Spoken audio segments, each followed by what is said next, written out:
Thank you for tuning in to another edition of Hoops Hitting Gems podcast. I'm your host, David Jones. Want to thank everybody for tuning in as usual. Episode number 50. Can you guys believe it? I can't either. We've been doing this since November of 2020. 2020? Yes, November of 2020. Almost a year and a half. I want to thank you guys for tuning in and being loyal listeners as usual. Tonight, another great show as usual. We're going to kick off right now with the new coach of Kilgore Community College, Coach Stephanie Williams. How you doing today? I'm good. Thank you so much for having me on your show. I'm very, very honored. Oh, no problem at all. You know, when we first saw that you got the Kilgore job, we wanted to introduce you to everybody here across the podcast that are listening that a lot of people don't always consider junior college options, and Kilgore has a great reputation of sending kids to the next level, Division I, II, III, and NAI as well. So we're going to get into that a little bit. But before we get into that, let's talk about your experience. Where did you come from before you came to Kilgore? Just recently, I came from Bossier Parish Community College. They were in the same conference. Unfortunately, they ended up shutting down the program because of COVID and everything. I did head coach high school for about 4 years, changing 2 different programs around. And before that, I was at Division I now, Texas A&M Commerce under Jason Burton, and then East Texas Baptist before that. So, okay, so you're coming from Bossier Parish. Excuse me, my goodness. Yeah, all of the Lafayette players then. Oh yeah. I know Louisiana down south has some great talent. So yes, there's always that battle between North and South. So yes. Absolutely. From New Orleans to Lafayette to Lake Charles and Shreveport as well.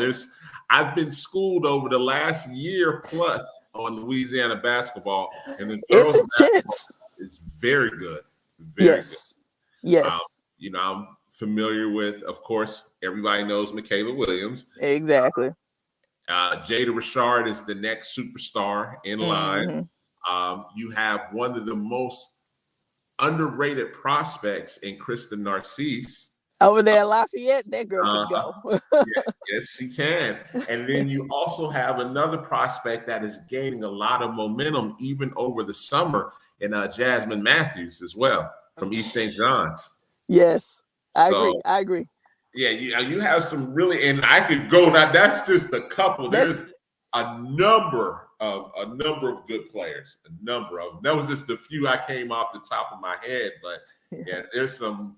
You could have easily, if they not shut down that program, man. Exactly.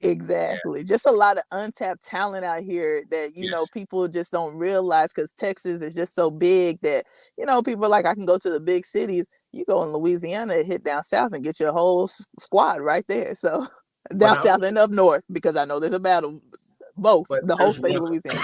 There's one other thing as well. There's no D2s in Louisiana. No. That's the big thing. There's a few NAIs and I think a sprinkle of D3s, but like that talent that isn't quite D1, Louisiana is loaded. And that's why, I was telling a lot of these D2 coaches, hey man, you need to go to Louisiana and get you a couple people there. Exactly. But, a lot of people are hesitant to do it. Why? I don't know. But I was like, it'll change your program if you do it. I'm telling you. It really will. I agree. What helps I know what helps some of the schools that aren't full scholarships is the TOPS, so yes, that's how that. Absolutely. Yes. So, for the listeners that aren't familiar with TOPS, in Georgia, TOPS is the equivalent of Hope. In Pennsylvania, it's the equivalent of, especially in Pittsburgh Promise. So a lot of them have the same verbiage. It's just a different name. Exactly. Especially for those in-state kids that have a good GPA. And if they're Pell eligible, they're going for free. Facts. Yep. They're going for free. I had to learn that early in this recruiting game. And I'm sure you'll be able to agree with this as well, that if I can call you and say, hey, I have a kid They're Pell eligible. They're a 3.0 plus. So Kilgore is going to give them some academic money. You're like, and they can play too, of course. You're like, where they at, right? Yeah, exactly. And that's the same even outside of JUCO, especially D2, because a lot of D2s like to give partial. They give partial athletic, and then hopefully you get Pell or TOPS, like you're saying, something to that extent, or you get academic money so they can, split up those scholarships, because a lot of times they like to split up those 8 or 9 scholarships that they get so they can get as much money to prospects as well. So Agreed. I'm huge on that, very huge. But for you guys, you're a JUCO D1, so you give out full scholarships, correct? Full scholarships. We take care of everything. Once you come on campus and you come play for us, you don't have to worry about a thing. Now, let me ask this. If you're Pell eligible, does that go back in their pocket? That go back to their pocket. I believe in it. I'm big on that. I try to get my quality players, because it's as you know, it's a job once you get to this next level. Yes. You put in your time, and so I'm big on if you have that Pell, you getting that back in your pocket because you're working hard. So absolutely, absolutely. And just a side note, as we're talking about that, I'm also big on getting parents to understand to apply for merit money, because like you just said, if that goes back in your pocket, that merit money will go back in your pocket as well. Bingo there. Exactly. So I try and preach that. So, I want to practice what I preach. I got my son. I told him he'll be a senior upcoming this year. I was like, hey, man, we're going to be applying for that merit money. You get a scholarship, great. But you're applying for that merit money because he's high academic. So I want to practice what I preach as well, Yeah. So let's get right into it. Since you talked about your experience, Kilgore Community College, which is a very well-known Division I JUCO in Texas. Tell me about the conference you guys play in, because you play in a tough conference too. Yeah, so we're in Region 14. Mm-hmm. I'm biased because I believe it is the hardest conference, but I do respect the other conferences as well. And the reason I say that is because in the national tournament, we had 3 of our teams go to the national tournament. So Tyler, who won the national championship, yes. Trinity Valley, and Blinn Community College, all three of those teams were in the national tournament this year. Those are teams that I have to see on a regular basis. Mm-hmm. So just Region 14 is just rich in the competition you're going to get day in and day out.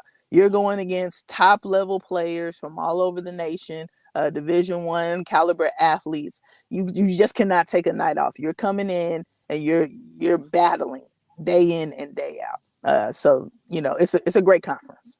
Not taking away from anybody else, but like I said, I'm biased to, I'm biased to those Florida and Texas are like, oh, we got. I don't want nobody coming from my head. They're gonna say, oh, we got to schedule them next year. I don't want nobody coming from my head, but I'm just biased towards Texas. So let me ask this. So with you already knowing the JUCO landscape, so I'm assuming come September, you're going to have coaches coming in to take a look at your workouts and stuff like that, correct? Yes, sir. Yes, sir. They'll come in late September. Mm-hmm. And so that's part of one of the meetings we just had, trying to set up those dates. And they'll just tour all of our campuses and our practice times. We schedule our practice times so that they can hit each college and see what we have before the big jamborees, scrimmages start to happen. And you just led right into my next question. What jamborees do you guys plan on playing in? So far, we're going to be in Dave Neely, of course. And then we're looking at a couple others. So I know you told me about yours, so we're going to try to hit up yours. And I just got the job, so we're gonna, as far as Kilgore, we're gonna try to be at every showcase where there's gonna be college coaches, so that we can get our kids the most exposure. So that's the magic words right there. That's the magic words. And so for any of you guys considering JUCOs, she just said something that you have to definitely pay attention to. Yes, they play in one of the tough conferences, but she's also going to be getting you exposure from that September time where coaches are going to be coming in. All the coaches know about Kilgore, so they will come take a look at Kilgore's practices. And those JUCOs, Dave Neely runs probably the best one in the country, more than likely. Yeah. He runs the best JUCO, and then she's going to play in more than one. So you're going to have ample opportunities even before the season starts. Exactly. So, it sounds like you're taking a page out from your old Bossier Parish days and just bringing it right to Kilgore. A little bit, yes, sir. Yes, sir. You just add on as you go. So okay. So in regards to recruiting, are you trying to stay regional or are you wherever? No, it's wherever. You can play, Okay. you can ball, and you can come in here and compete. Okay. Then you coming in. I'm not just staying locally. I look wherever. I mean, even out of the country, wherever. If you want to come to Kilgore and help us keep this tradition going, and you can ball out, and a good student athlete, focus on your grades, focus on the whole package, then I want you here. So let me ask this: does Kilgore have on-campus housing? Yes, we have on-campus housing. We have a cafeteria. I don't want to give out the tricks of our trade, but we have a lot of great things on campus that separate us from a lot of people that they just do very, very well. But yes, we do have on-campus housing, cafeteria. We got a Starbucks on campus. We got like a little deli area. We got like a grill that if you don't want cafeteria food, but you want like burgers and wings and stuff like that. So food is not, they don't even have to worry about being fed and where they're going to sleep. And that's not bad. That's really good for a JUCO because exactly. We know, some JUCOs, it could be a grind going to some JUCOs. It's kill or be killed. You may have to go out there and hunt to eat a little bit. Listen, get those macaroni packs and put it in, find the microwave to put it in. So exactly. Man, and so like hearing that sounds like that's up there. And when I just think of top quality campuses, New Mexico JC has a campus that's a really nice campus as well. And really a lot of those not Kansas, a lot of those Texas JCs have nice campuses where you're like, man, this is the pass for a nice little D2, D1 campus almost. And people are shocked when they go to those campuses and see, hey, this is really nice. Yeah, it's not what you thought. Now, unfortunately, there are some, and I'm not saying in your region, but there are some JUCOs spread out across the country where, as we talked about, you can be living a little rough. A little rough for them 2 years. But, what you guys provide with New Mexico and Trinity Valley's not bad either. So exactly, they have some very quality facilities. And I know some D2s and some D1 facilities where you can give them a run for their money. You know what I mean? I agree. I just, you just have kids on campus. And so we had a Division I transfer who was telling us, wow, this is better than Division I that it's like, yeah, I mean, it's just different. Those Texas, Florida, New Mexico junior colleges, we're just different out here. So Absolutely. And so you answered the question about you playing in the good jamborees. You got the college coaches coming in September. You play an excellent schedule, and you're in Region 14. That's in all honesty, it is one of the toughest regions in the country. You're guaranteed probably to get generally 3 to 4 teams in the tournament every year, right? Agreed. Yes, sir. I'm not trying to sell the program, but just listen to that. If I'm a parent listening, I'm like, man, let me write this down because, man, that sounds like a good place, at least to go visit. And boy, if you get them on campus and they see those facilities, now people are like, man, maybe I need to pay this attention, which leads to, and I know you're new there, what type of degrees do they offer there that, maybe a lot of the athletes tend to take? You could go anywhere from kinesiology to engineering, education, all of those things. Don't let me lie to you, but I do know for a fact it's broad scope as far as you can get your engineering, your medical, and your kines. And so that part I can't get into like exactly which detail, but you just got there. But usually when you take the junior college route, what most college coaches will kind of steer you to is doing your general studies or your general science. And depending on what you want to do, So if you know you're wanting to do medical, nursing, all of those things, everybody knows what they want to do until they take that first A&P class, right? Then they're like, I don't know if this is what I want to do. Or they take that first trigonometry class. Mm-hmm. And so that it doesn't hurt you, we make sure that you tell us what you want to major in. You got to take your core classes regardless. You take your core classes, we see how you do in those core classes, and then we guide you into your major, or we give you a major that you can still go to your 4-year and get that major, and it doesn't hurt you as far as college credits. I got you. Hey, I like the sound of that.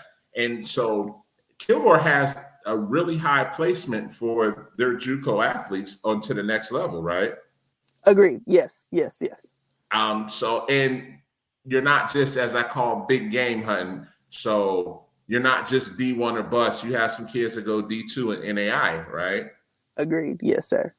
But let me ask this. Are there still any unsigned prospects that are there right now? Even though I know you just got there, that from the previous team, are there still some unsigned? Yes, we do have a couple players that I am trying to help out. I got a post player right now that's about 6'2". That's very, very skilled. She has a couple of offers right now, but she's still, trying to figure out what she wants to do. I got a 5'9" shooter, as well as a 5'7" guard, that's looking for somewhere to go as well. All three very athletic, and 1 or 2 give or take. But as far as the guard level, y'all know how Kilgore plays. Fast, athletic, can score in multiple ways.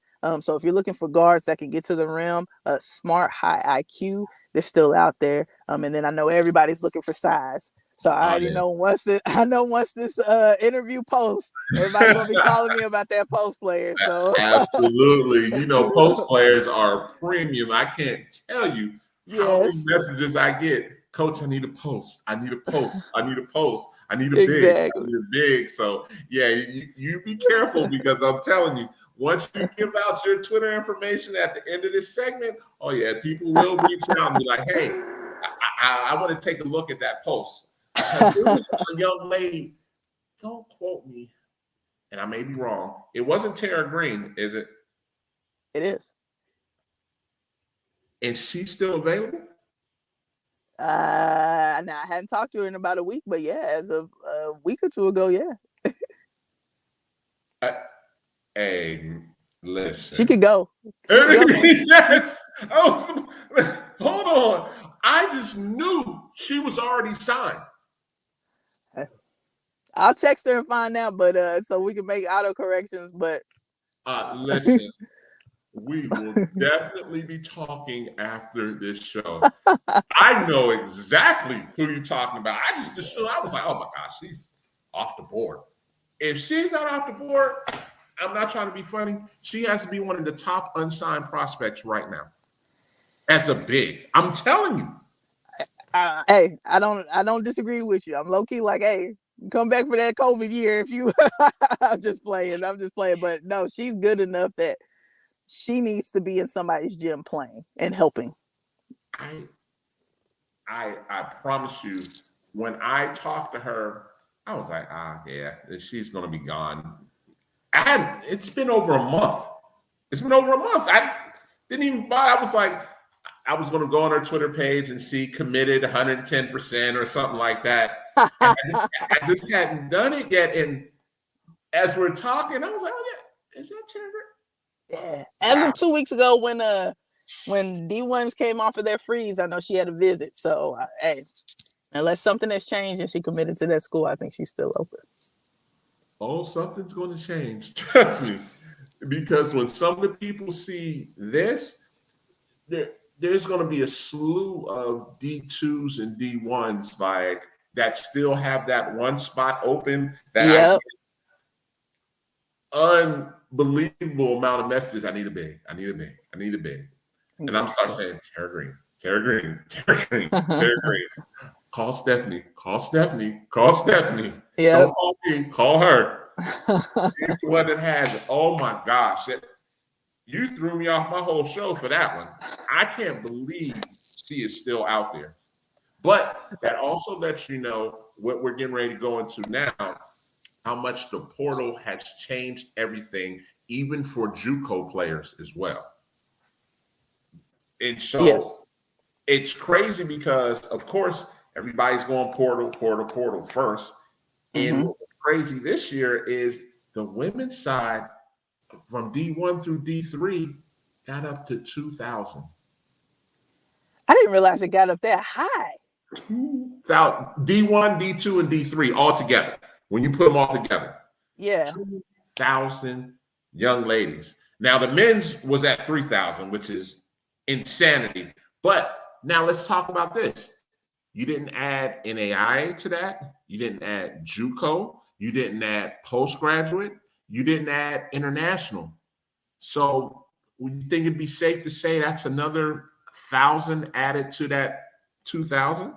Oh, definitely. Yeah. I mean, yeah. Now it becomes scary. And then now you have the Tara Greens that would have been off the board in November. Yeah. Still out here. And so you look up on that phone, you see now she's not even a hoops hitting gem no more. Look, that is a diamond right there. I'm telling you, coaches, if you are listening, go to Kilgore's page and look at Tara Green. She's 6'2", 6'3", something like that, right? Mm-hmm. Okay, y'all will thank me later for just doing that. Don't call me. Call Coach Williams, please. Call her. Because I'm going to direct you straight to her because, oh my gosh. I'm surprised you don't have workouts because there's going to be so many coaches that still want, I can think of at least 4 or 5 off the rip. As a matter of fact, I know somebody that I'm going to be talking to very soon that may be like, hey, coach, let me take a look. Yeah.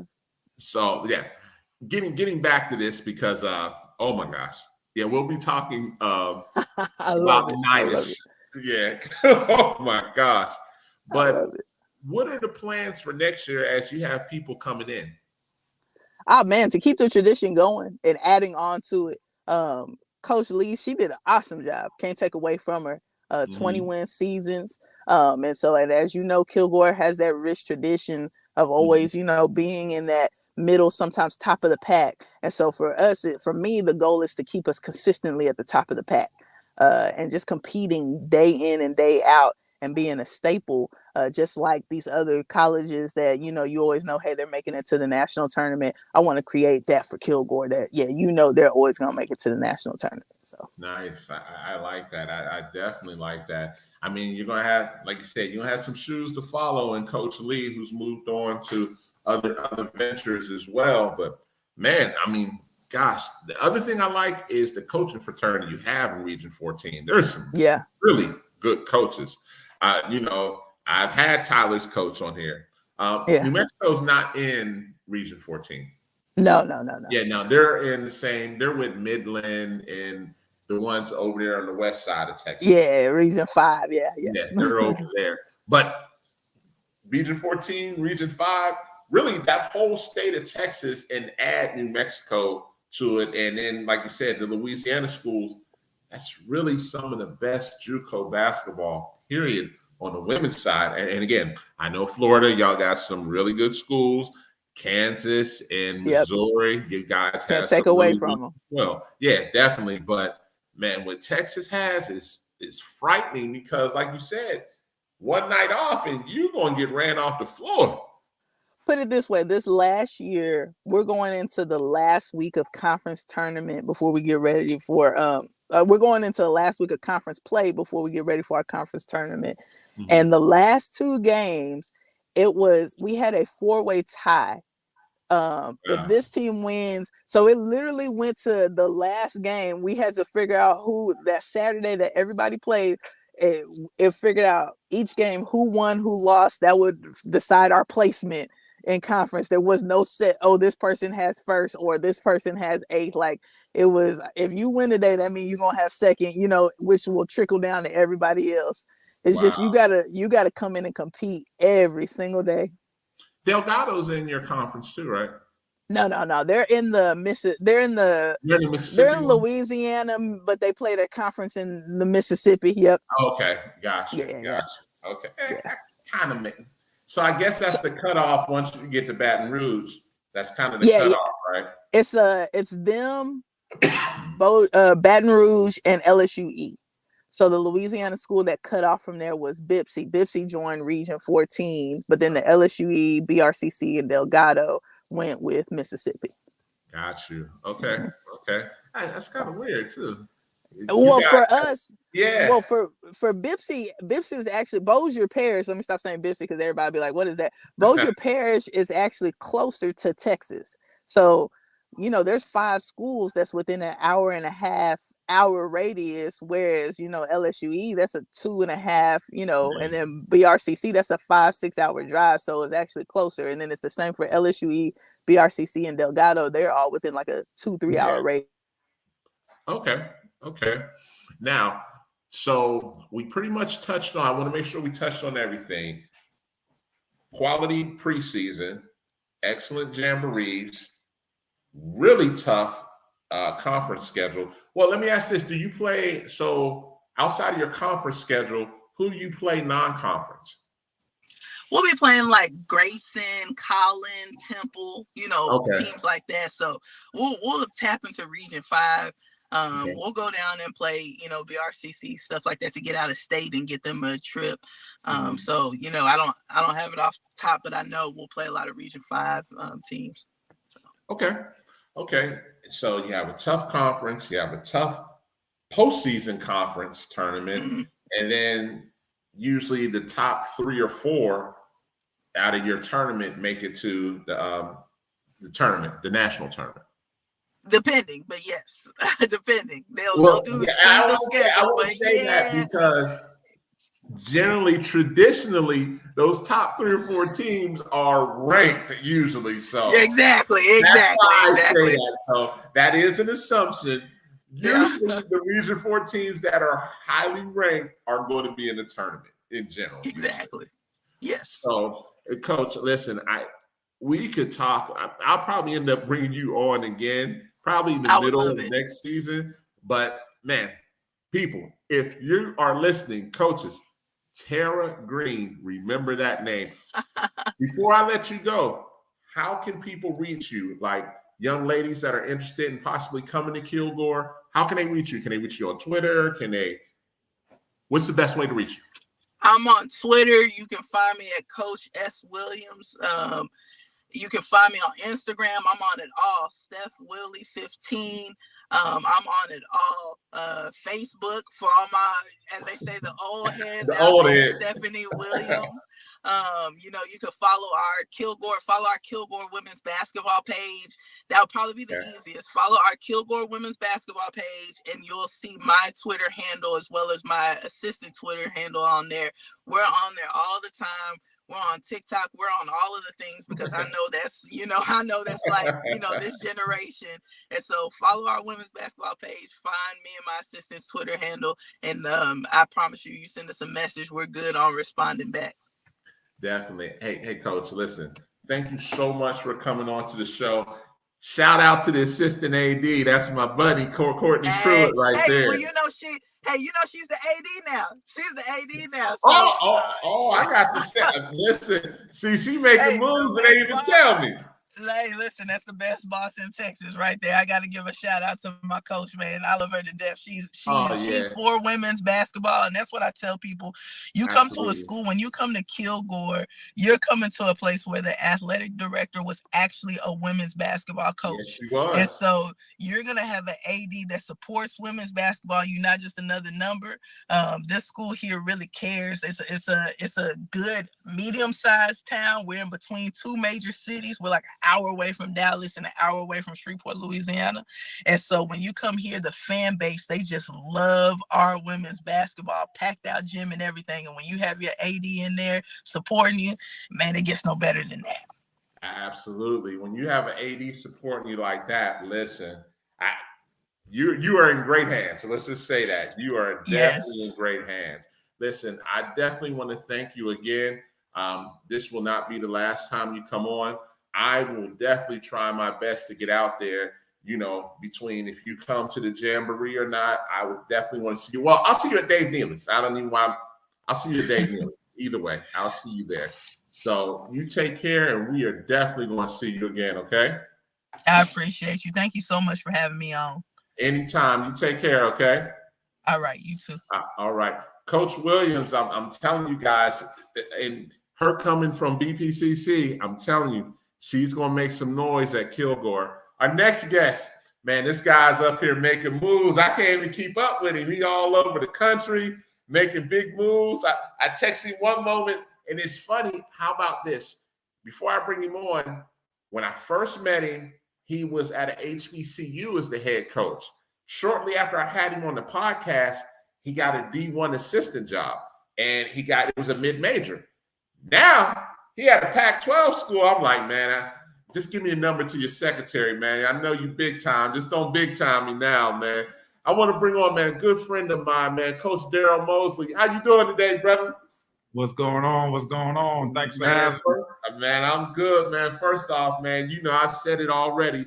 Congratulations on getting that Arizona State job, man. That was big time. You and Coach Adair and the rest of the crew that came out there, man.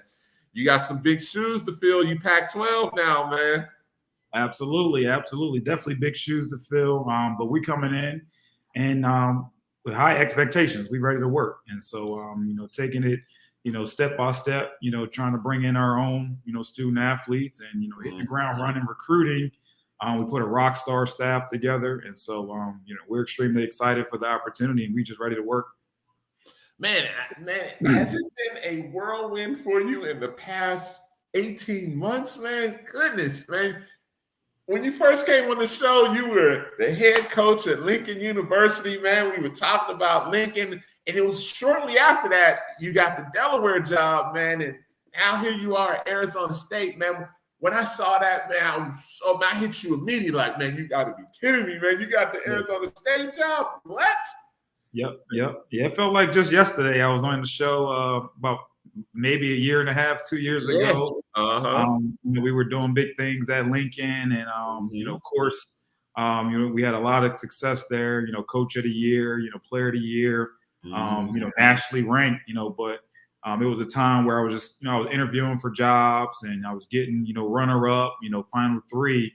And I just knew it was time, to make that jump. I didn't think it would be as an assistant, but when I went to go back to Lincoln for my, I said this is going to be that final year.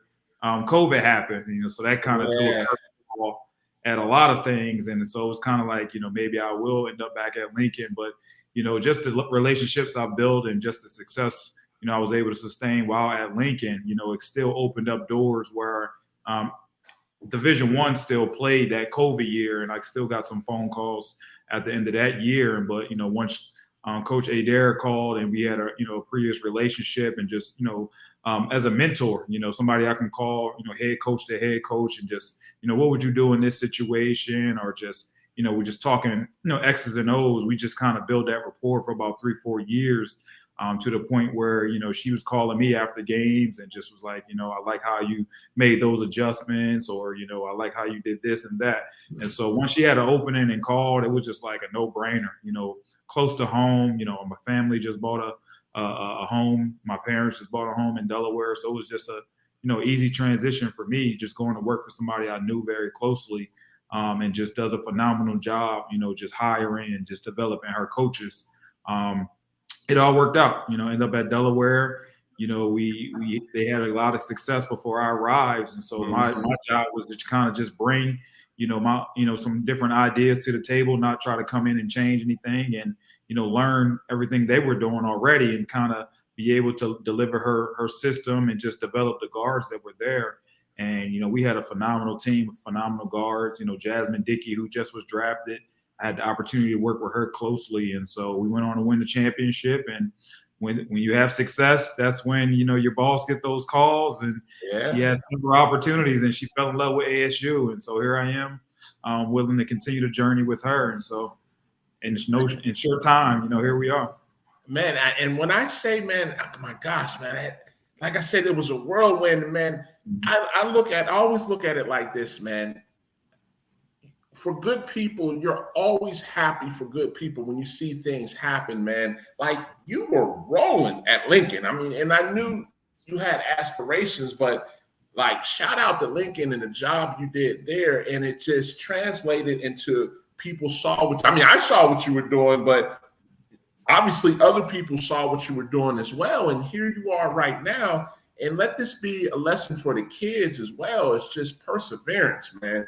Just really perseverance. And man, and it's just paid off for you. Like you just said, man, you know, there was some other opportunities and you were like, what, runner up or third. And that lets you know you were close, but you know, that wasn't a situation where you just give up and be like, oh man, I quit. You know, nobody's, you know, really giving me a chance. And here you are, man, you got, man, you cracked that door open and you kicked it in, man. Goodness. Absolutely.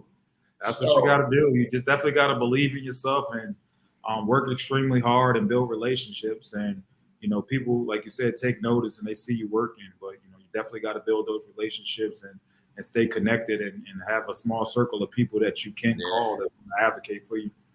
Absolutely. So, man, we're going to jump into Arizona State. For the people that don't know, Arizona State is in the Pac-12, one of the top women's conferences in the country. When you start talking about Arizona, Stanford, USC, UCLA, Oregon, there's some really good teams in the mix. So you're going to have your hands full to get in that mix there, man. Absolutely. So tell me about Arizona State. And I know you're still new there. Where's Arizona State located at in Arizona? It's in Tempe, right in Tempe, Arizona. Everything is pretty much close together here. Everything is 10, 15 minutes. We're all still getting settled. You know, I found a place in Scottsdale, and a couple other people on the staff is in Scottsdale and in Phoenix. So still, you know, learning the lay of the land and, you know, just getting situated. I actually just moved in this current week. So still excited about that as well and getting to learn, you know, more and more each day. So let me ask you this. So are you guys still looking at 2022s or are you finished or what are you guys doing so far? Well, with the coaching change, you know, comes, you know, some people entered the portal, you know, before we arrived. And, you know, that typically happens where just wanted to come in and evaluate the group, you know, watch a lot of film on the, you know, the current players to see what we did need to bring in and what were our voids that we needed to fill. And so we were able to sign, I believe, 4 so far. We're still waiting on a couple more that, you know, kind of fill the roster up. And so we're excited about those who have committed.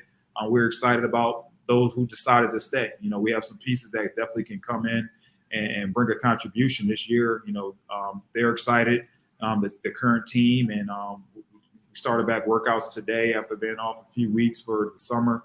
And, they look good today. You know, so we're just trying to add those who were committed to the, you know, the returners and put it all together and continue to wait for a couple more to, you know, put this final piece of the puzzle together.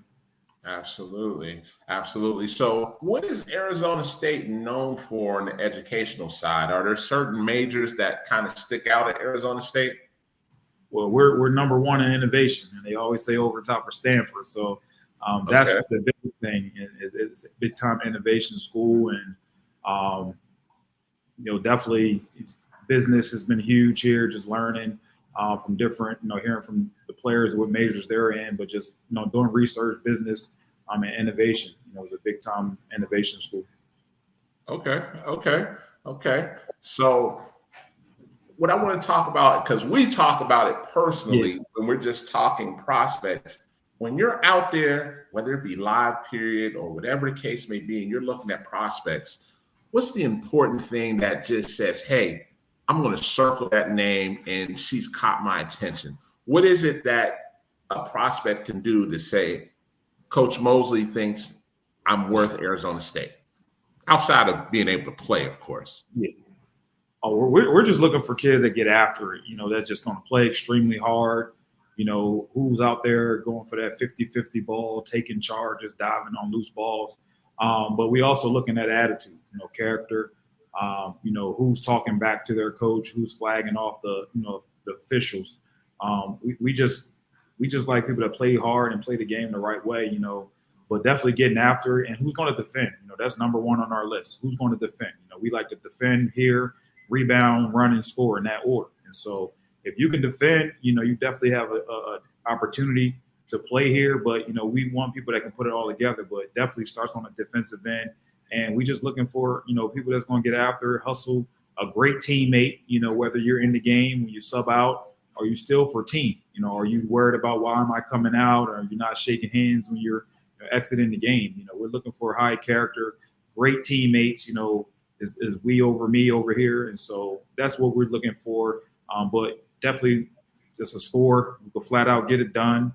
Playmakers who can get in the gut and kick or finish at the rim. But holistically, we're just looking for an all-around player that can do it all. And we like interchangeable players that can play multiple positions. So if you're a 2, can play some 3, 1 can play some 2, 4 can play 5. We like people that can mix it up a little bit. But we like to play fast. We like to play up tempo.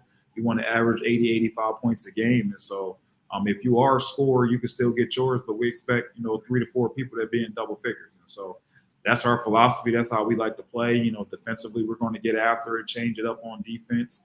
And so high IQ that can be able to make those adjustments in games when we're switching up defense. And so that's what we look for, and that's how you can get that scholarship to ASU. I got you. So, man, one of the other big things that I'm big on as well, and I know you guys, definitely take note of this, and I just wanted to bring this up as well. Some of these kids in their social media posts, can we just expand on how important, because that ties with character as well, how you can lose offers off of some of these social media posts?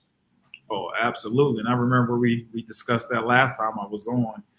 Social media is huge because, everybody, a lot of coaches are on Twitter, but, Instagram, a lot of coaches are starting to, catch on. And that's where a lot of student athletes post their highlights and stuff.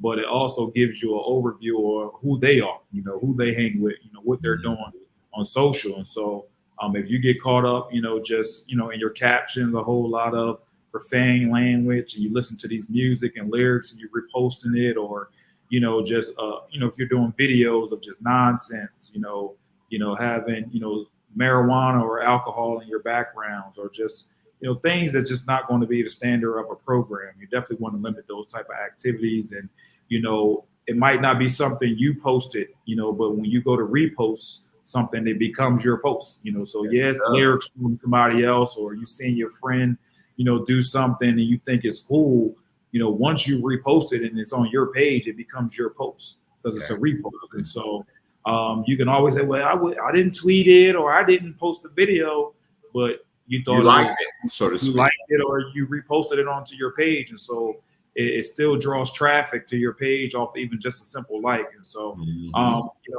definitely be mindful. You don't want the opportunity to, like you say, if you are a prospect already and being recruited or have scholarships, you don't want, a coach to come in and pull that opportunity from you. And, just even how you deal with your parents or interacting with your parents, don't be disrespecting your parents on social media. And like you said, just be mindful who you hang with, because they can, run interference, in your career, or you getting that scholarship. So be selective, who you have in your life and in your circle, and people that's going to keep it positive and keep it real with you. Definitely keep that in mind as well. But yeah, social media is taking over the world. There's so many apps and Snapchats and Twitter and TikTok now. So we try to keep up, and they got us doing the TikToks and the gritty and all that stuff now. So we try to keep up with the youngsters and try to relate to them. But if we're on these, social media, we're going to see it as well. So definitely, we use it as a program to kind of, keep, student athletes engaged and kind of keep promotions and stuff going. So, you don't want to get caught up out there just, putting some nonsense up. And I mean, I knew you would break it down for people to understand, because what I'll probably end up doing is clipping what you just said. So, a lot of these kids understand the importance of it, man. Unfortunately, I've saw some kids, in the past year have lost some opportunities because of, a lot of people might say, oh, he's being a kid. Well, there's repercussions to a lot of that as well when that stuff happens. And, and you said it best, these kids don't understand what happens is, oh, well, it wasn't my tweet, but you liked it. That's showing, where your head is at sometimes, unfortunately. And some of these coaches, they're getting paid big dollars to make the right decision. And they don't want to bring nonsense onto the school and bring a bad reputation and have it tied to the women's basketball program, the men's basketball program, the football team, the baseball team, what have you. So these are very important decisions that they're making, as well as you all as coaches as well. But I want to get back to basketball real quick, man. What we didn't talk about, you said you want to average 80, 85 points a game. What type of D? Are you going to go straight man? Are you going to give a mixture? Are you going to press?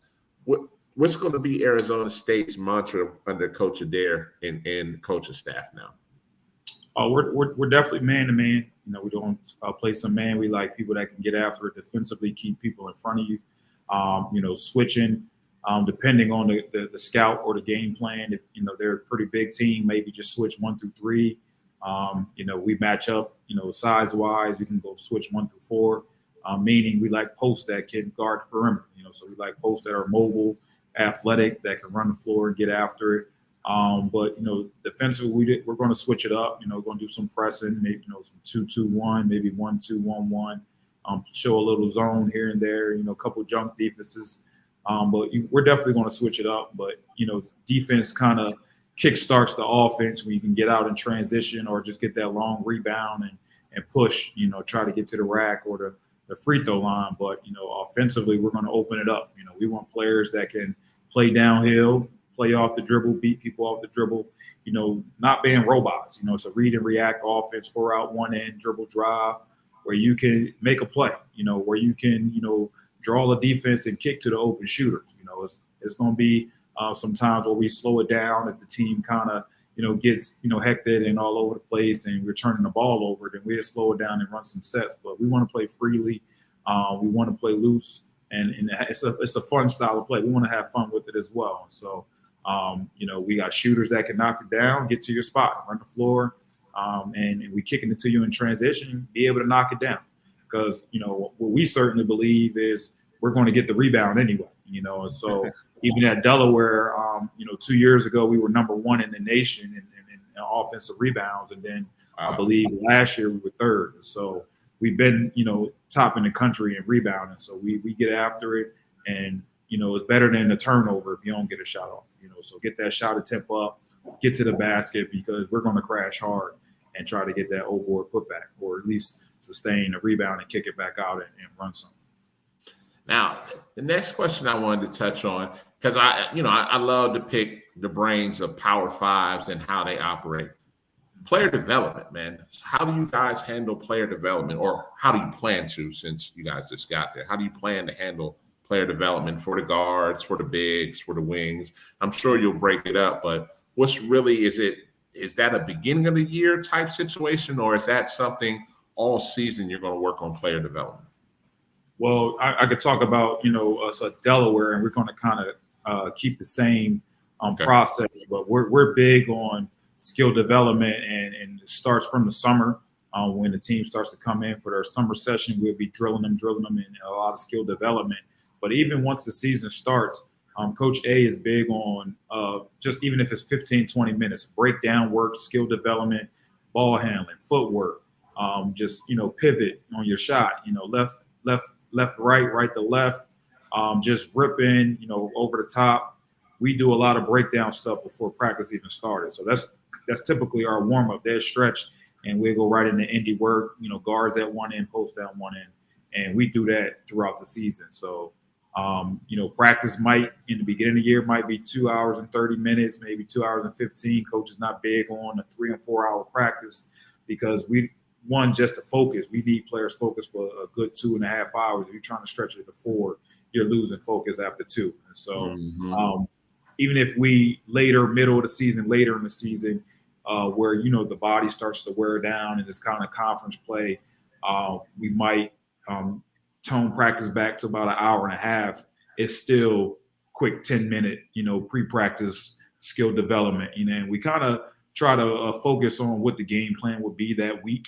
And so, you know, if we're going to have a team that blitz ball screens, we're going to work on coming off of blitz ball screens, turning it down, splitting the defender. If it's a team that's, a sagging man, they go underneath. We're going to work on, pulling up behind that screen that week. And so it varies weekly, and we kind of talk about it as a staff what the emphasis and focus is that week, because that's how your typical breakdown will be for the post. If you got a team that double down, we're going to work on in and out passing and in and out shooting, where our posts know how to catch, look to get it back out and reseal. And so everything is game plan. I hope I ain't giving out too much here, but it switches up, weekly, honestly, depending on the game plan. So we're big on skill development because we want our players to be able to take what they learn from the skill work. And when we go live, when we do 3-on-3 segments, when we do 2-on-2, what did you learn in the pre-practice? And we want to see you actually incorporate those things into 2-on-2, 3-on-3 build up until we're playing 5-on-5.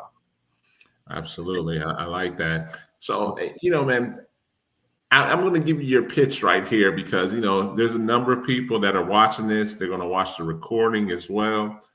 Mm-hmm. Why Arizona State? Why Arizona State? One, first, you're playing for a phenomenal head coach, who's been in the game 20 plus years. She's been a head coach at Delaware, assistant coach at Wake Forest, College of Charleston, Georgetown, and she's turned every program around that she's coached at, but she's a player's coach.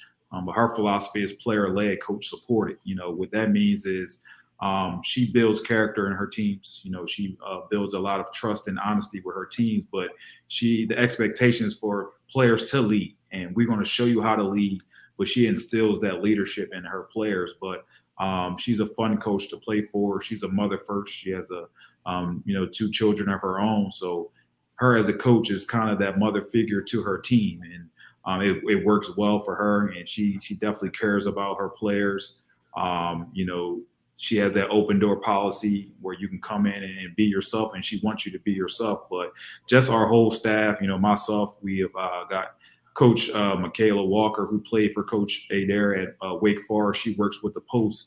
And we just recently added Camille Collier that was she played at Wake Forest for Coach Natasha Adair as well. And so you have 2 people that on our staff that play for us, so they can relate, to these prospects of when I was in your position, this is how coach operates. This is what coach is looking for.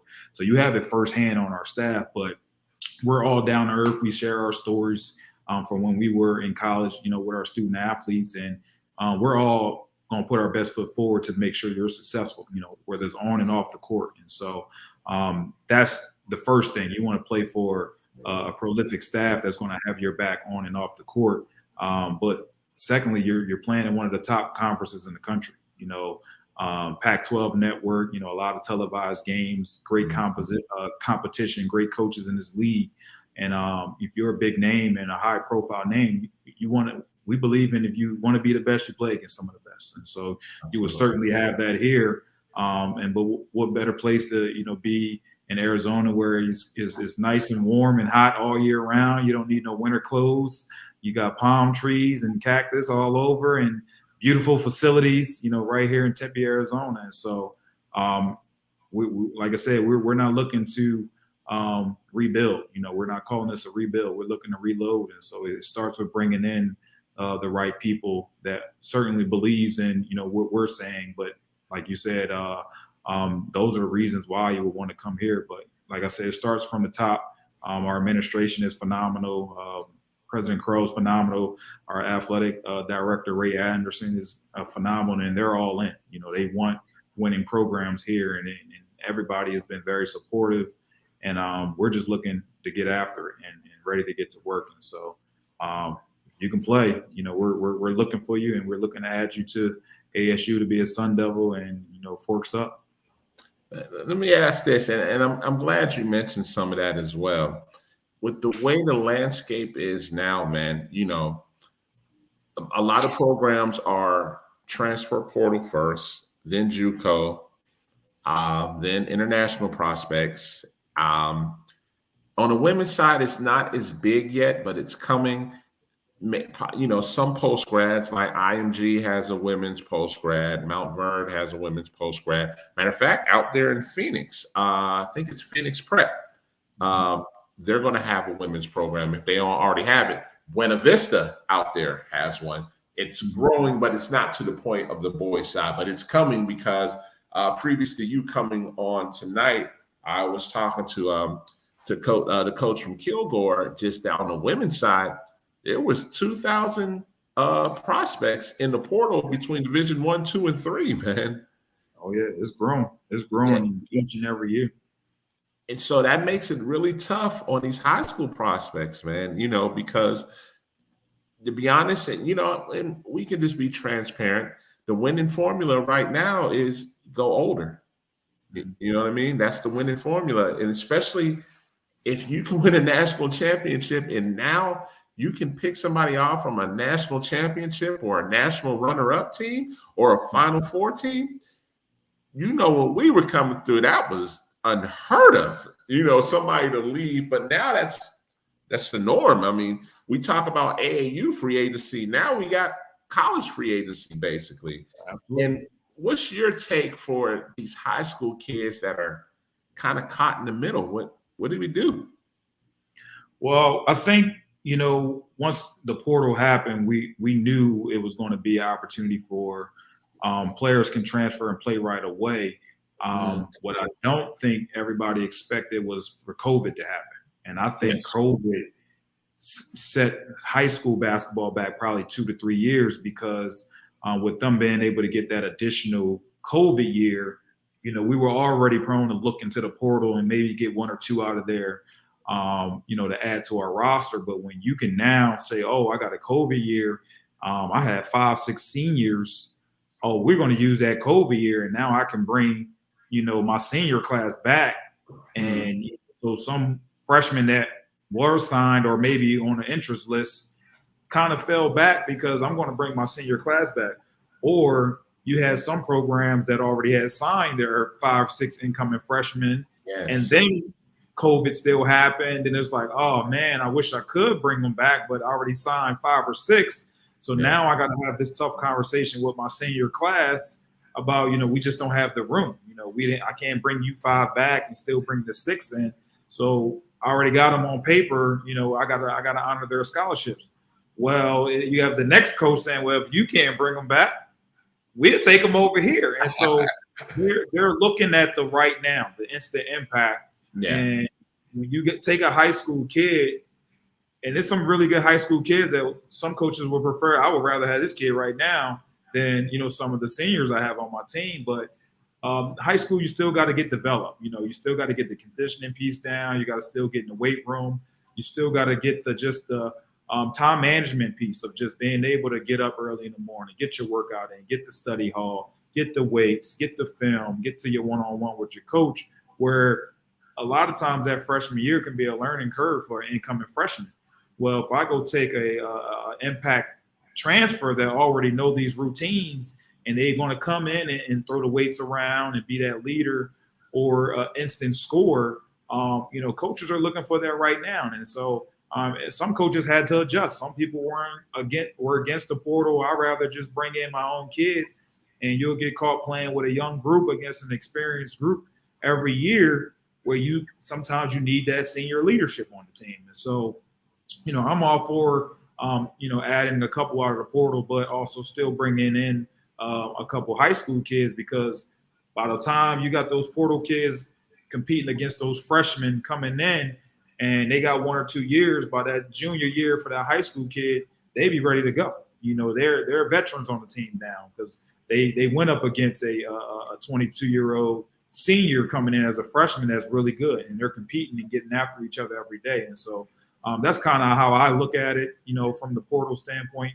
Other people look at it like I just want to go all portal, but some people still believe in developing and, bringing in high school kids that are really talented that can keep up with the pace that you're trying to play. And, but that's the thing, high school kids got to know coming in, I know I'm up against 3 or 4 transfers. So how do I find my niche? How do I try to impress the coaches and just come in and work extremely hard? It's good to compete against, a transfer that's at the Power 5 level or whatever level they're coming from, because that's when you arrived. If I'm coming in as a freshman and I'm locking this, power foul transfer up every day in practice, or I'm making her work, I'm making her sweat. Best believe the coaches are watching. If I'm attacking them off the dribble and I'm pulling up in their face, best believe the coaches are watching. But it kind of builds that confidence up in yourself as a freshman, because this who playing 30 minutes, this is the best that they have. I'm ready to go when my number get called. But be that, be certainly that when your number gets called, be ready to deliver, be ready to come in and lock up, especially defensively. You're going to have those freshman jitters. You're going to be nervous coming in. But, how you stand out is coming in and locking your man up, taking a couple charges, getting to the free throw line, because once you see that first shot goes in, then the jitters are right out the window. And so, that's how I look at it. If I'm a freshman, I want to come in and I want to guard the best on the team. I want to get out there. I want to compete, or I want to be in the gym with them. If I see this veteran that's supposed to be on a watch list for the WNBA, and I see her putting in, extra time before practice, after practice, I want to be on her hip, if I'm a freshman coming in, because I want to see this veteran see me working. And best believe those veterans talk to the coaches. Those veterans be like, this kid working. This kid right here, coach. And best believe coaches pay attention. So, that's just a little advice from me. Just live in the gym, put that extra work in. Don't run from the moment. Don't run from the competition. When your number get called, be ready. Defensively, can't come in the game and just get beat off the dribble, or you miss your assignment on a shooter. You've got to be dialed into the scout. When coaches are asking questions in the locker room before the game and halftime, know the information. Because if you can answer what's the percentage of this shooter or who's their go-to, and you got everything down pat, coach is like, oh, this kid's ready to play. And so definitely be dialed into the scout report and the game plan. So details, and definitely, like you said, for those upperclassmen and you're a freshman, you want to follow the model of what made them successful, whether they're all conference, all American, whatever the case may be. Whatever's working for them, there's nothing wrong with taking a page of what they're doing that's working. Absolutely. Hey, man, listen, man, we could go all day. We got to keep it at 30 minutes for this one. But, man, I wanted to bring you on and just congratulate you, man, because, man, I'm just happy to see where you're going with this, man. And, you have my support, man. I can't wait to get out there and check out a game too, man. Oh, man, whenever you're ready, let me know, man. Let me know when you're coming out.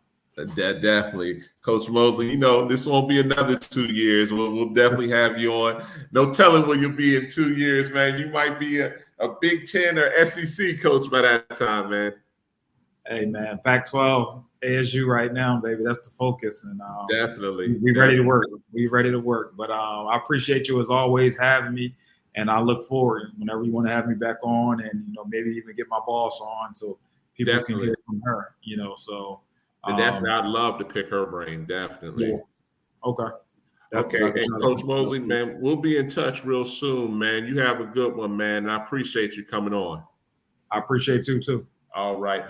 Coach Mosley from Arizona State, man, a plethora of knowledge. We talk offline all the time. I just like to pick his brain a lot of times just to see what he's thinking. Even when he's thinking about certain prospects, even if we have a difference of opinion, I'm fine with that. I want to see what he's thinking. So I'll say, okay, I see what he likes or what he prefers. Our next guest, man, listen, I'm excited because I'm big on education.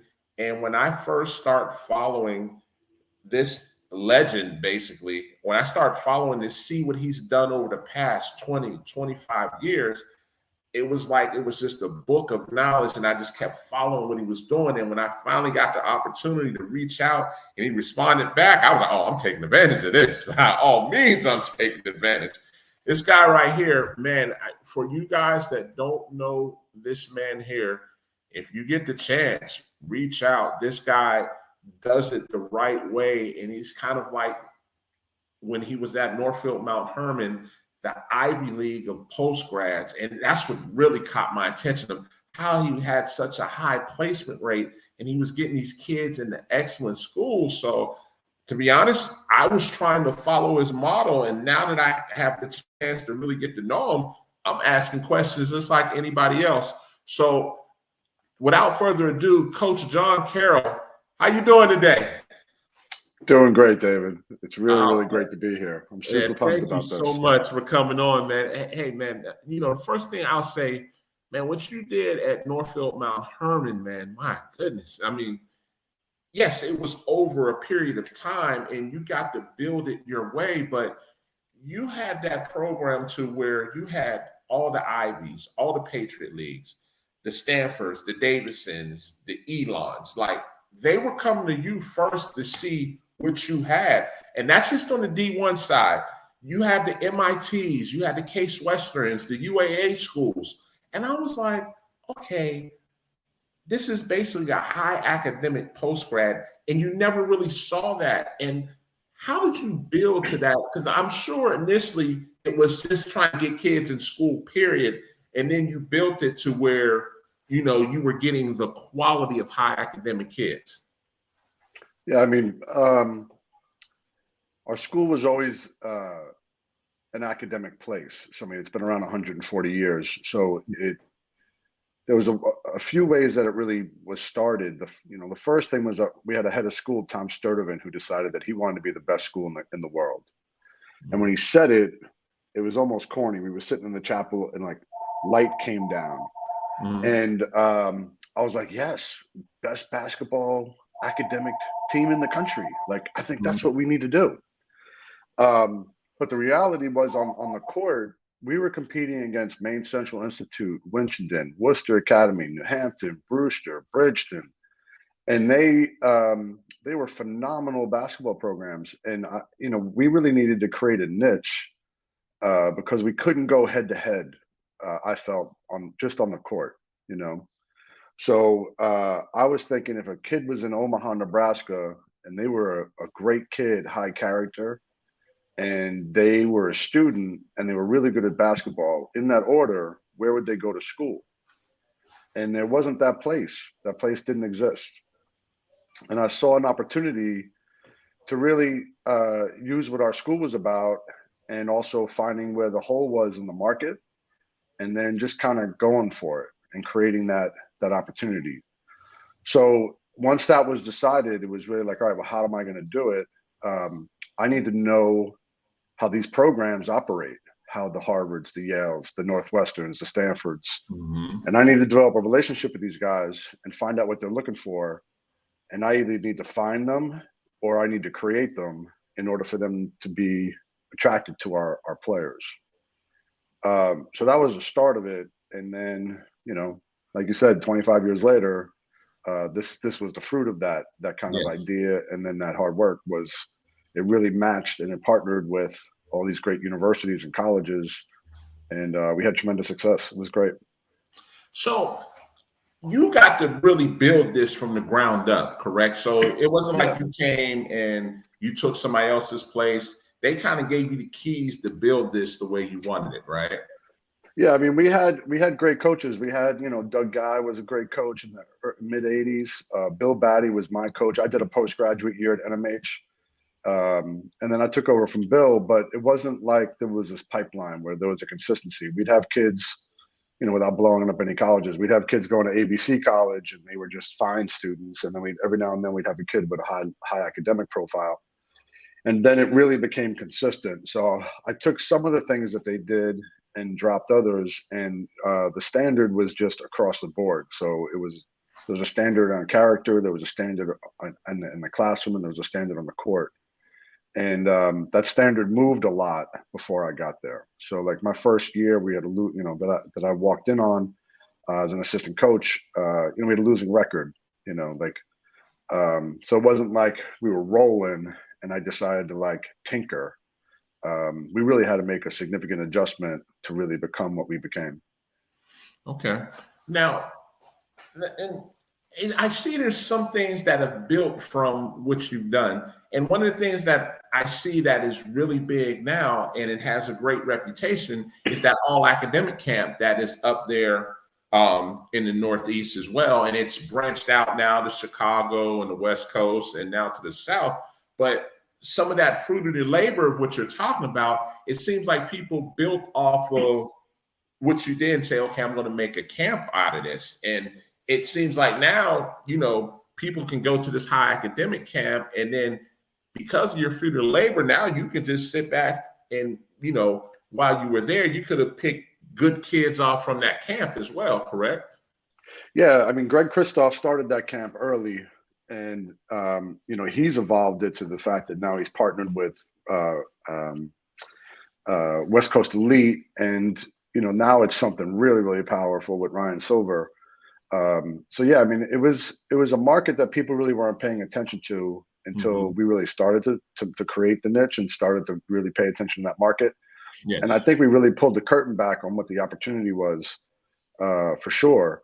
And I think we really hit the timing of it really well, because I think guys like us, when we were kids and we were playing, it really was just about basketball. No one was really seriously talking to me about academics, Correct.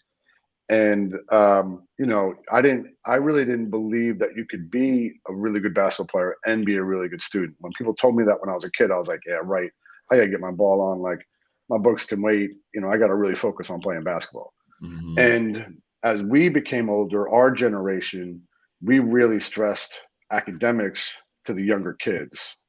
So what you've seen is this who's playing basketball has changed, and the caliber of the student has really changed alongside of the academics. So you couldn't have an academic basketball camp in 1989. Like, there just wouldn't have been that many guys going. You know what I mean? Mm-hmm. It wouldn't be enough cred to be like, yeah, I went to the academic All-American camp. People like, man, that's not what we're doing.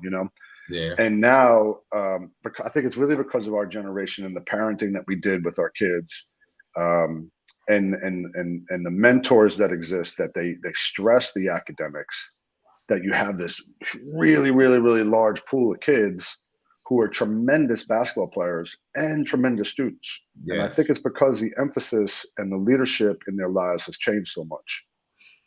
And I couldn't agree with you more. And one thing about this podcast, I've always been big on education. So I've had a number of the UAA coaches on.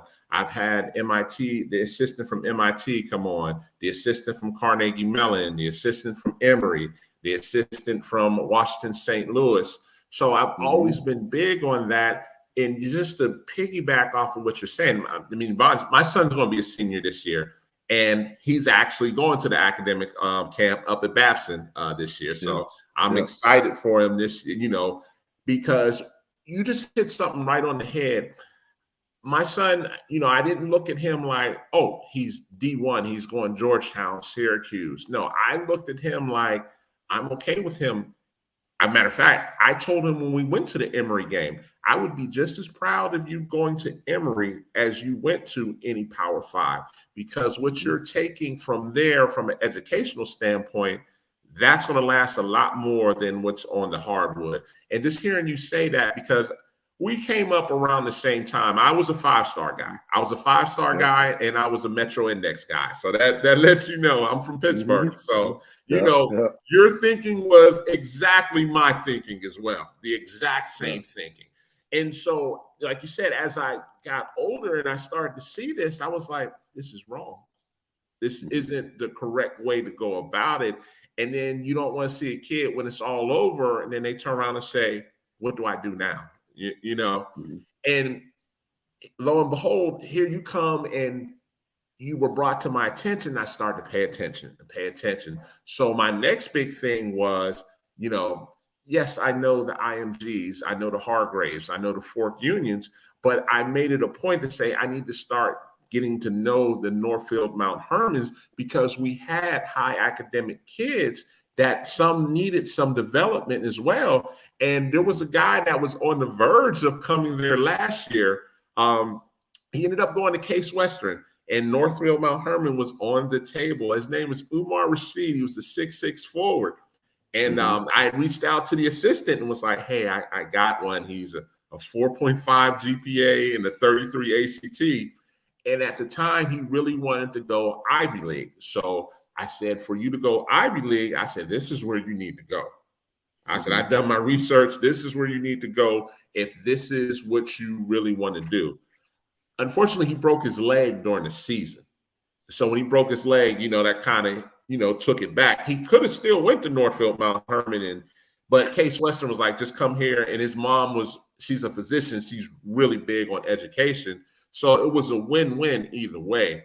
And that's another thing I just wanted to talk to you about. Everybody talks about how you got kids in the Ivy Leagues and, the America East, the Patriot League, and the Davidsons, the Furmans, the Rice, the Stanfords. But nobody really glorifies you sending those kids to some of those really powerful D3 schools as well, outside of the UAA as well, especially in the Northeast, like a Swarthmore or other schools like that. Nobody glorifies that. Like, you see, like, when you guys put out there all the schools that they were going to, but, yes, people pay attention to the Yales, the Harvards, the Browns, the Dartmouths, sure. But you took just as much pride in those kids going to those D3 schools, correct?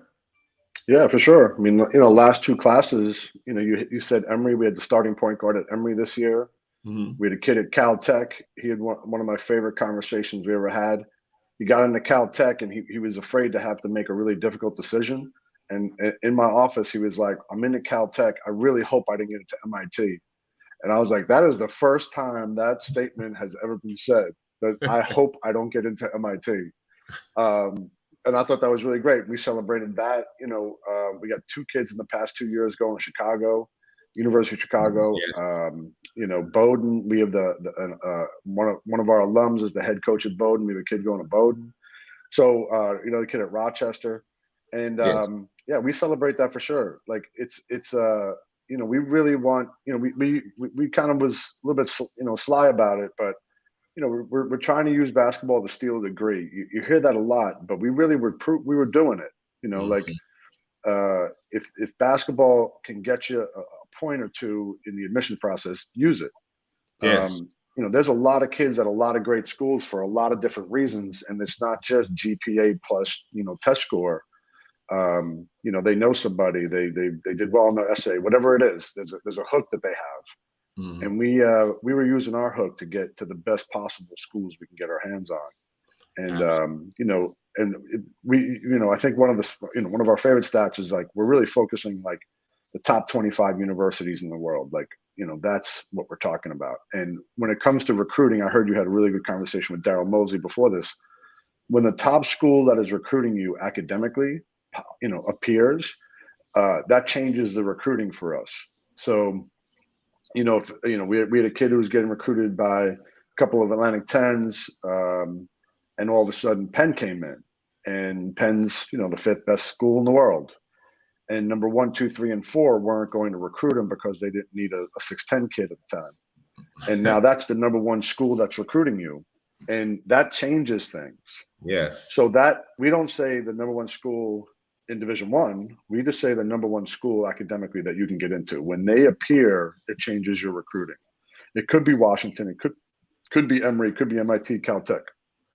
But we just happen to have the talent that the great majority of our guys did go Division I, and a lot of them chose to go to the Ivy League. But yeah, absolutely, Division III. And what Daryl talked about it a little bit. The trickle down for what's happening to high school kids is that league and Division III, then UAA, then NESCAC, it's going to get so much better. Yes, absolutely. Yes, absolutely. Yeah, that league in the next 2, 3, 4 years is going to be crazy good. Mm-hmm. And people are going to start knowing those leagues a lot better because the talent is just going to decide to go there because they're not going to wait for Division I when the Atlantic 10 isn't taking high school kids anymore. They're only taking transfers. Mm-hmm. So you're going to see Emory with a bomb squad. Washington's going to get really good. All these teams are going to get really, really good. And I don't know if there's going to be a division that's going to benefit more than Division III. I agree 100%. I was fortunate enough. I covered the first and second round of the NCAA D3 tournament here down in Atlanta. And, I got to see Emory. I got to see Barry University, another high academic one as well. And you start to say, man, this drop off, everybody used to have the misconception for D3. Barry they went 6'9", 6'8", 6'7". I was like, well, they're not that far off now. Of course, skill wise, of course, it's getting there. I saw the team from Indiana. I can't think the name of them. They ended up going to the Final Four. Skill-wise, they were awesome skill-wise. They ran a great team set. And I really started to get into these games. The first thing I said, even after the post-game interviews, is I'll be looking at a lot more D3 basketball, because I was thinking exactly what you were thinking. I said, because of the portal, D3 basketball is going to get really good, really good. Yeah. But now what happens then, because some of these teams don't be good enough, especially the schools that have the facilities, they're going to knock off some D2s and D1s. Like I think there were 4 D3s this past season that knocked off D1s. That's not going to be far-fetched in a minute. It's not. Yeah, because those are early season games. You got kids who've been playing together 3-4 years. You got these teams that have 6, 7, 8, 9 transfers. They're just not going to be cohesive. The chemistry can't be there. And you're going to get these teams that are really good, well coached, and the talent's going to keep getting better and better. And you're going to see it happen more often. There's no doubt about it. Now, I wanted to ask you a question, and I'm pretty certain of the answer, but I want to ask it because I want it to come from you, and people don't understand the importance. Now, we know D3s don't give out scholarships. And I've seen a number of prospects out here, whether it be D1, D2, D3, and they're barely qualifiers. They're a 2-3, a 2-4, a 2-5. What they don't understand is they're cutting down their opportunities for certain schools because they can't get in and get accepted. Not that they can play there. Admissions won't take them. They don't care how good you are. And I just wanted to touch on that because I know there was a number out there, and I don't have it. I saw it floating out there that if you have a 3.5 or up, you can get into this percentage of schools. If you have a 3.0, you can get into this percentage of schools. And then once you get under that 3.0, it dropped drastically. I mean, it was down to like 40% or 39%. And then when you get to like the qualifying status, to the 2-3, man, you better be that guy. Let's just say that. And you're just missing out on so many opportunities because, that schoolwork wasn't done. And can you stress how important that is for a lot of these people out here? Yeah, for me, it's we would use the line, put yourself in a position to say no to as many people as you can. And it's your basketball can't do that. Like you could be, like you're saying, number 1 draft pick.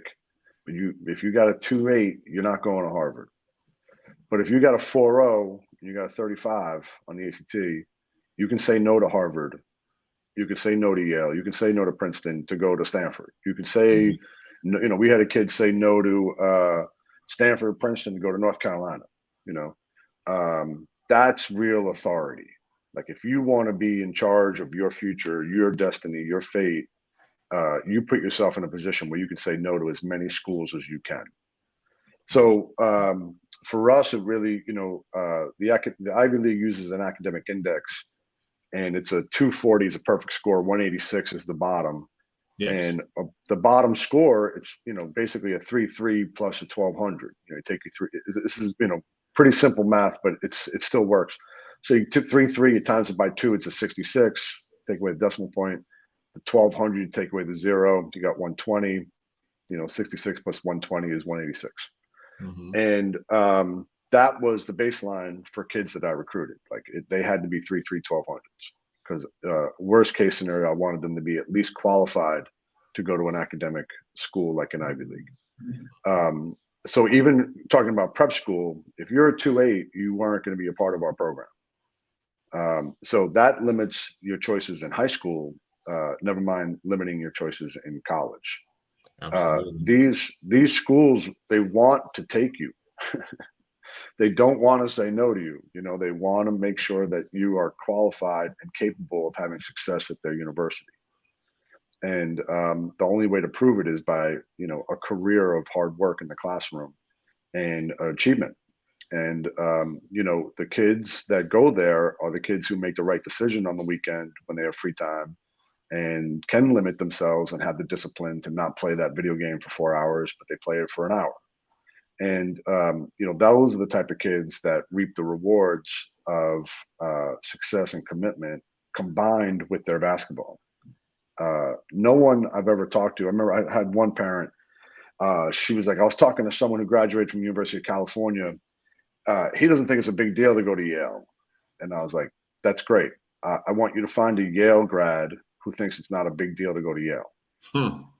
You know what I mean? Like the people who say it's not a big deal didn't experience it.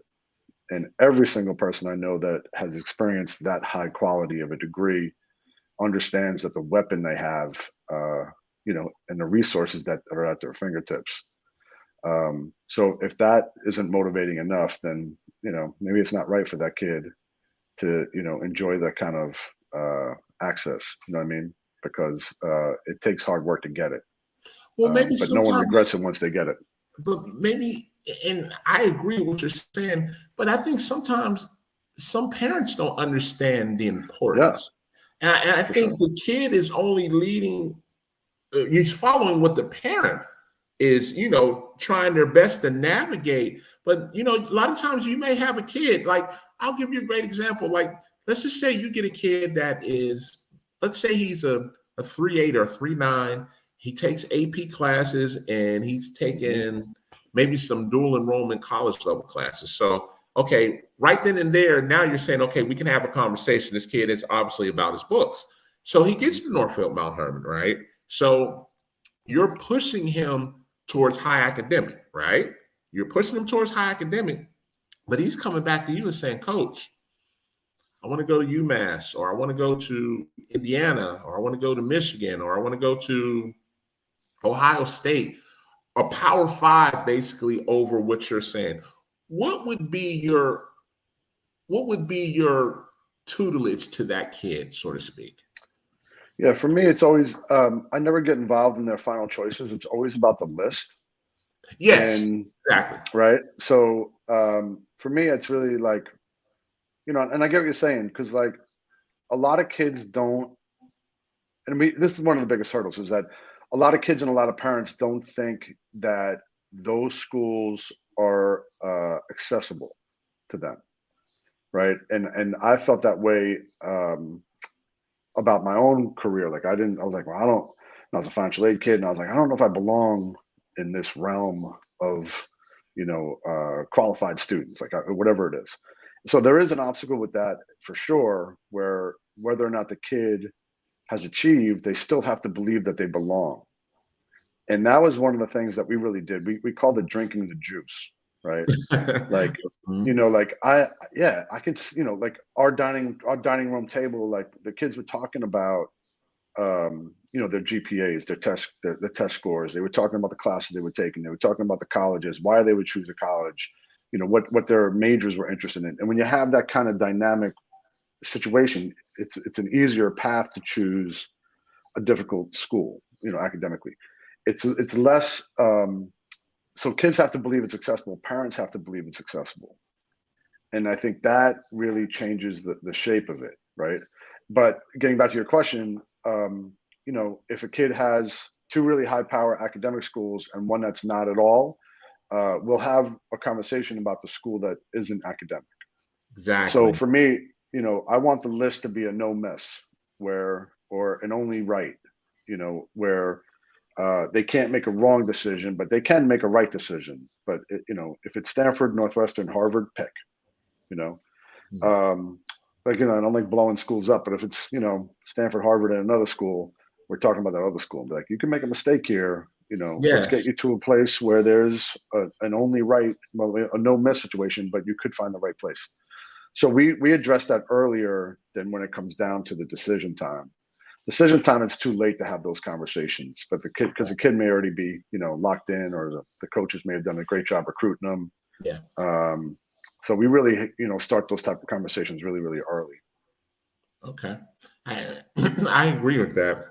Now, one of the last things I definitely wanted to talk to you about, a lot of times with the kids that are high academic, sometimes they need that year, even past that post-grad year. So you built a reputation of, okay, yes, you have high academics, but you've also built a good a good product of you're getting quality players. Because if you didn't, these Ivies and D3s and D2s wouldn't come running to you to say, hey, we want the first pick of these kids. So from a development standpoint, outside of the school, we know what Northfield Mount Hermon stands for from an educational standpoint, but from a player development standpoint, what was your catch to get these kids to that next level to be able to compete, sort of say? Yeah, I mean, this is more true than ever because of the transfer portal and the grads. Get older, right? Get older. So reclassify. The last time I did this was 2017, 2018. Every single Ivy League Rookie of the Week was 19 years old or turning 20.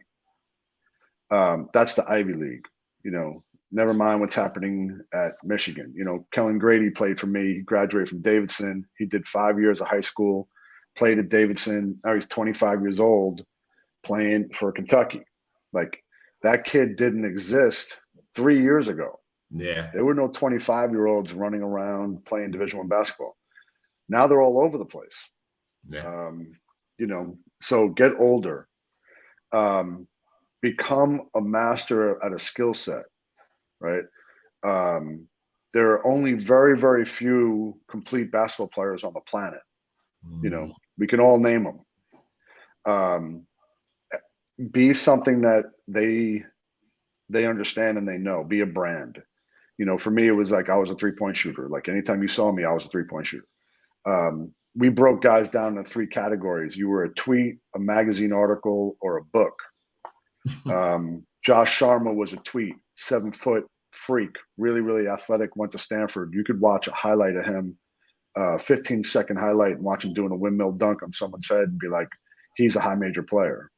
Aaron Falzone, people had questions about. I'm not sure he could rebound. And then they watch him again. They're like, oh, he could rebound. Oh, I'm not sure he's quick enough. They'd watch him 3 or 4 times, be like, oh, he's quick enough. And they obviously understood his shot. So he needed multiple viewings. So he was a magazine article. And then there was AJ Broder, who was a book. You watch him 30 times, you're going to see the same player 30 times. And he went to the University of Pennsylvania. He was, arguably the best player in the history of that program. Won Ivy League championships, player of the year, everything. So you got to go to a place where the schools that you want to see you are going to come get multiple viewings. So the advantage of being in my program was, if you were a freshman, you were going to be seen by the academics 7 times a year, so they could watch your growth.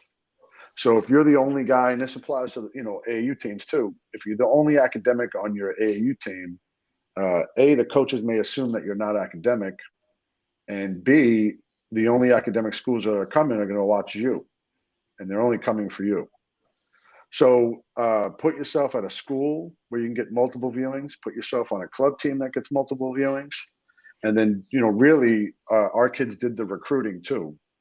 So those are really the biggest parts. But again, for me, we would prepare kids for the team that they were playing for. I knew what it meant to play for Harvard. I knew what it meant to play for Stanford. I knew what it meant to play for, Notre Dame.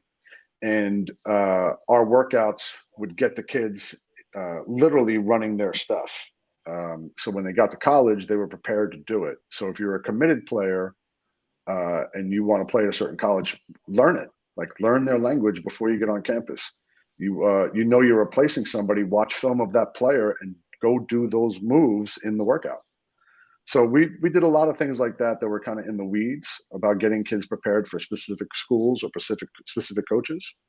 But really, it was about getting them to those places very deliberately. Okay. Listen, that was a plethora of knowledge you dropped today. And, I hope the people that are watching it live and the people that will be watching the recordings, that's why it was so important to bring you onto the show, because, without I talk about you all the time, and I talk about Northfield Mount Hermon and how, what you guys were doing in there. And actually, we were taking pieces of it.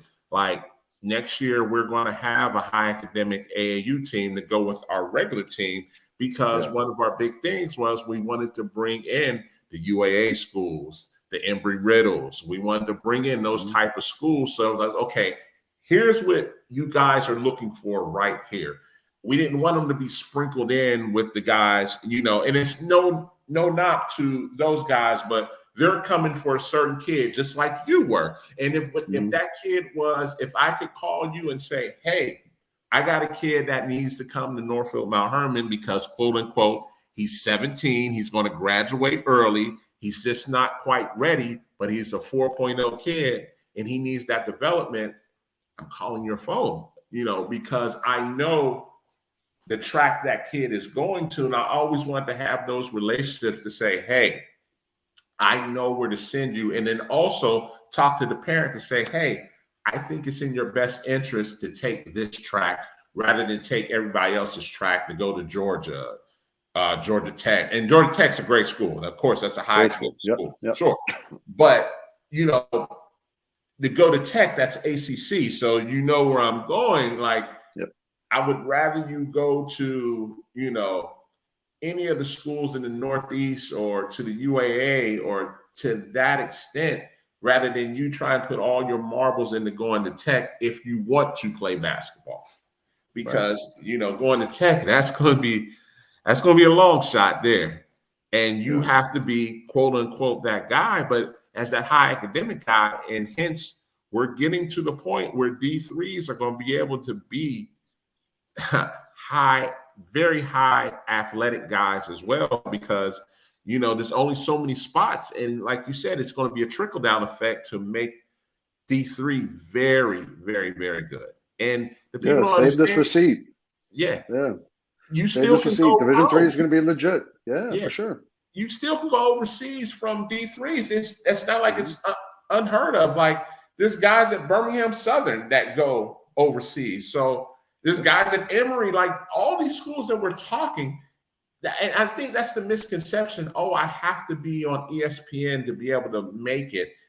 If that's your dream, that's not true either. It's about, you have to produce wherever you go. That's the biggest thing. You have to produce. And if you're not producing on whatever level, you're not going to have a shot at whatever you're looking at. But once the ball stops bouncing, and that's our biggest thing, then what? And I'm big on high academics because a lot of times, and it's not just to say just them, but they do a great job of it.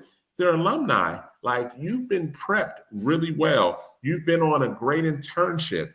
You can call their alumni network and they say, hey, we know a guy here. We know you're a certain grad. They may give you a shot because you're an MIT guy, you're a Swarthmore guy, you're a Wheaton guy, you're what have you, you know, a high academic school.